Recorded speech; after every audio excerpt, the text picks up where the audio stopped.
Welcome to the March 2025 episode of the Energy Show. I'm energy journalist Markham Hislop, and the working title for today's show is Carney calls an election for April 28th, what we're reporting on. So, for those of you who are non-Canadians, that we're talking about a national election here, and I'm referring to Mark Carney, who is the new Liberal leader and new Prime Minister. And so we're going to the polls, called it today, and we're going to the polls on April 28th. Now, we're a small newsroom. We can't we don't have a lot of reporters. So basically, we're going to look at three themes throughout this election. The first one is going to be Donald Trump's economic pressure on Canada. I mean, this has been this hot topic for about, better part of 3 months, with good reason. He's threatened to annex Canada. And he says he's going to use economic pressure to force us to become the 51st state.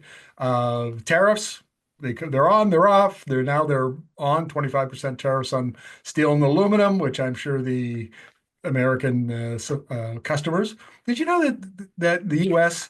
56% of its aluminum comes from Canada? I don't know how you would build cars and appliances and products that use aluminum and have your costs go up by 25% because it will be the consumer, the industries, and then ultimately the consumer that pays for it, nevertheless. But as part of that, there's a very interesting wrinkle here.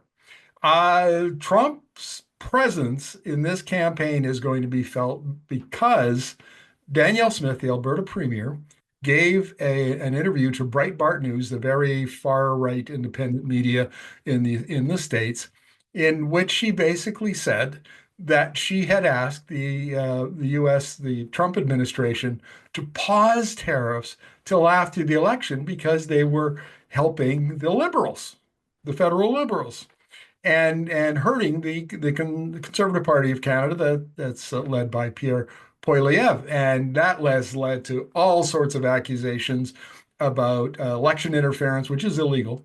And I don't know that it'll be pursued, but certainly it's gonna cost Smith and her stock in political stock in Canada has taken a beating over this. But it's also going to hurt Poilievre because the liberals, of course, are tying him to Trump, and it's not that hard. I mean, I remember 3 years ago when the trucker convoy was occupying downtown Ottawa. Imagine all of these semi trucks that come from all over the country, but mostly Alberta and Saskatchewan. They arrive in Ottawa and they spend 3 weeks honking their semi truck horns. There were dozens of them, and there were people there who they had a manifesto. They wanted to take over the government. I mean, it was kind of our January 6th, 2021 moment. And Pierre Poilievre was out there with donuts and coffee and said very, very proudly that he supported them. And then he said many of his positions are Trump-ish, and the liberals are, tying him to Trump left and right. You see the ads. I see the ads on TV all the time. And that's going to be a real issue. So we'll see. Donald Trump is going to be a presence in this election in a way that no American president has been a presence in a Canadian election in my lifetime. And that goes, I first voted in 1977. So you can do the math and how old I am. But there's another undercurrent here, and I reported on this yesterday. And on March 18th, there was an open letter to the political leaders from 14 oil and gas CEOs. And the point of my video yesterday was they asked very pointedly that the Canadian government use all available emergency powers, quote unquote, to facilitate the construction of pipelines, LNG plants on mostly on the West Coast, and facilitate other energy infrastructure as required to rapidly expand the Canadian oil and gas industry, most 80% of which is in Alberta at the moment. That you cannot, we used to call the Emergency Act the War Measures Act. That's what it's intended for. And I read out all the things that it applies to, and it's really meant in things like, you get a pandemic, the 2020 COVID-19 pandemic. They declared a public welfare emergency and used powers under the Emergency Act. They used the Emergency Act to clear the occupiers out in 2022. It's really extreme stuff. And They didn't say, Trump is a threat to Canada, threat to the economy, which, according to the wording of the act, they could have done. They could have hung it on that hook, and they chose not to. They just said, no, we want to expand our oil production in Alberta. We want to ship it off to different markets, and we want you to use the power of the state to tell, say, British Columbians that they can't protest, that the city of Burnaby or the city of Vancouver can't sue, or the First Nations, the Indigenous communities have no. It really was quite extraordinary, and this, I think, is going to be an issue because Danielle Smith has said, I endorse that letter wholeheartedly. And now Danielle Smith is tied to Pierre Poilievre. It's Stay tuned, folks. That's the number one. Now, Mark Carney is an interesting dude. For those of you who don't know him, he was the governor of Canada, I think from 2003 to 2013, somewhere around there. And then he steered the Canadian economy and banking financial system through the big meltdown in 2007, 2008. Then he got poached by the Bank of England. And so he went over there and he steered England through Brexit. And he's been very, very high profile on climate finance. And he was, working in the private sector with BlackRock Assets, I believe it was. And so he's very well known. He's an economist and smart guy. And he announced it today. And I've got a little clip from his announcement, so he'll tell you some of the things that he is interested in promoting in this campaign. I've just requested that the Governor General dissolve Parliament and call an election for April 28th. And she has agreed. We are facing the most significant crisis of our lifetimes because of President Trump's unjustified trade actions and his threats to our sovereignty. Our response must be to build a strong economy and a more secure Canada. President Trump claims that Canada isn't a real country. He wants to break us so America can own us. We will not let that happen. We're over the shock of the betrayal, but we should never forget the lessons. Now we're going to talk about Pierre Poilievre, who is the Conservative Party of Canada leader. And I have to tell you, I'm going to admit my bias right here. I'm not a Poilievre fan. And it's one of my problems is the guy's 44, 45 years old, and he's literally never held a job in the private sector. Now, I made that point on Twitter last year, and a former partner of his, Jonathan Dennis, who was the minister, he was the attorney general, the justice minister for Alberta under Alison Redford. And I went to school with Poilievre, and they were in business together right after school. And they had this little consulting business. And Dennis came on my thread and he said, no, that's not right. He's never had a private sector job other than being in politics. We were partners in a business, and for a whole year, he was out marketing our company. He's 45. And he spent 24 years in the House of Commons, and he's had one private sector job for a year. I'm sorry. I'm letting my biases show, but I think you need a little more experience in the real world than 24 years in the House of Commons in Parliament. But nevertheless, we will report on him as objectively as we can. And we'll start with a clip from his announcement at the start of the campaign earlier today. We will bring home our resource jobs for a change. That means repealing Liberal No New Pipelines Law C-69, lifting the Liberal cap on energy that Carney still supports, quickly approving LNG plants, mines, and other major projects. New Canada First building zones will pre-approve sites for construction so that businesses can get busy working and hiring and building and developing and spend no more time filling out paperwork.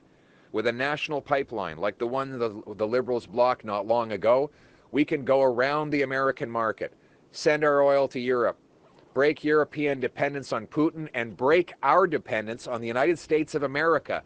Okay, so he mentioned a bunch of things that he wants to do if he becomes prime minister. I'm going to pick on one because one of my issues with Poilievre is his energy literacy is pathetic. And I'll show it to you. You heard his words. He talked about building a pipeline and they're going to send oil off to Europe. That ain't going to happen. I don't care if he builds a pipeline. He's not going to sell oil in Europe. Here's why. Um, First of all, European oil consumption peaked in 1979. It has been on a decline ever since, and is now about two-thirds of what it once was. And if you look at OPEC's modeling, they show that from 2025 onward to 2050, both North America and Europe, but particularly Europe, their oil consumption will decline significantly.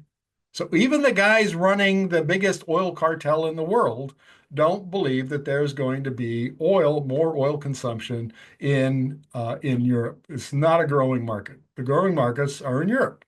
Sorry, not in Europe, in Asia, uh, principally in Southeast Asia and India and places like that. Not China, by the way. China is going to peak in a year or two. But nevertheless, that's where the market is. So if you wanted to build a pipeline to the West Coast, as Trans Mountain expansion is, then you could make an argument for that, maybe. But to Europe, no. And one of the problems is that you got to go off the East Coast, and that's like 6,000 kilometers away from Alberta. Imagine what it would cost to ship a barrel of oil to the East Coast. I mean, to ship it down to the U.S. Gulf Coast, which is over 3,000 kilometers, is like about $15, maybe $20. So if you had to almost double that, it doesn't make any sense whatsoever. But it makes even less sense when you understand that Alberta produces primarily heavy sour crude, ultra heavy sour crude. And in the world, there are only 10 million barrels a day of refining capacity. 5.5 million barrels of that is in the United States. 7% of that capacity is in Europe. 7%, like 70,000 barrels, just nothing almost, and probably comes from petrochemical demand. So if you, the only source of oil production in Canada that has the potential to grow significantly in the next 25 years is the oil sands. That's it. So you got to figure if you're going to send it to Europe, who's going to buy it? Because there's no refining capacity there. And if you don't want to send your oil down to the United States, or you want to double oil production, as Danielle Smith says, who's going to buy it? Because that's only 4.5 million barrels a day of capacity outside of North America, and the Saudis supply heavy crude. Iran supplies heavy crude. There's 4.5 million barrels of supply already have customers. Do we know if Alberta heavy crude will compete in those markets? Well, I'd like to see the business case for it. It would be really nice if somebody would actually do the math and show it to Canadians and say, hey, you know what? This is a legitimate opportunity. Never mind peak oil demand in 2030, the way the International Energy Agency is forecasting. But we still think that here's the math to prove it. Nobody's done the math. Not the oil and gas companies, not the federal government, not Mark Carney, the economist. Nobody's done that math, and certainly not the Alberta government. And as a Canadian taxpayer, I'm not supporting any of that until I see some math. You got to show the business case these days because everybody agrees public money will be required to build a pipeline. Maybe not 100% because maybe they'll de-risk private capital. But Trans Mountain expansion, which was built by the Canadian government for $34 billion from Edmonton to Burnaby on the West Coast, I mean, the government had to buy it and then build it because the private sector refused. And none of the private sector pipeline companies have come forward and said, we have a project, we want to go ahead with this. So for Poilievre to say we're going to create a bunch of investment, we're going to build a national pipeline, we're going to go sell oil in Europe. No, that's just not going to happen. He also talks about bringing home resource jobs. Now, look, one of the things, this should come as no surprise to anybody. When mature industries are under pressure, cost pressure, one of the things they do is they become way more efficient and they adopt new technologies. Well, what do you think the oil and gas industry has done globally? I mean, if you look at the Permian Basin down in West Texas, which I know fairly well, I worked down there for a couple of years, they use way less labor now than they used to. And I interviewed an economist, Texas economist about it, and he said, "Yeah, well, it's that's the way industry goes. They get better and better and better, and they develop and adopt more more efficient technology, and so you need fewer and fewer workers." He said, "They're not coming back, those jobs. That's it, and it's happening all over the world. The oil and gas industry is shedding jobs as it adopts technology and artificial intelligence, for example, in its head offices, that kind of stuff. More efficient ways of doing things, when they're doing these multilateral wells, on and on and on. So you're not bringing resource jobs back home. I don't under, not going to build refineries. You're not going to build. These are really complex issues, and making these kind of claims that are, even for an energy journalist, easy to debunk, never mind an energy economist who knows this stuff really well, you ought not to do it. You ought not to do it. Okay, so three themes: Trump's presence in the Canadian election, Mark Carney in the Liberal campaign, Pierre Poilievre in the Conservative campaign, and that leaves us with the NDP and the Green Party. Now, the NDP, last time I looked, was polling around 10%. Usually it polls around 18 or 20, and was a factor in the last election, but it doesn't look good for them at this point. And the Green Party is very small, around 5% or less. So I think what we're going to do is we'll monitor those campaigns. If there's something of substance that comes up, great. We'll cover it, but otherwise we won't. We just don't have the resources to do it. We're going to focus on the things that we think are the most important. So stick with us. We're going to be doing this every day, multiple times during the day if there are breaking stories, and we will do our very best to get experts on here so that you don't have to just listen to me blather on. You can actually listen to somebody like an economist or an engineer or whoever the expert has to be, and we'll try our very best to give you unbiased information. Now, that's a point I want to address here, because there's a lot of concern that this election in particular, there will be a tremendous amount of foreign interference, and I'm not talking just about Trump, I'm talking China and Russia and whatever other malicious actors out there, might be India.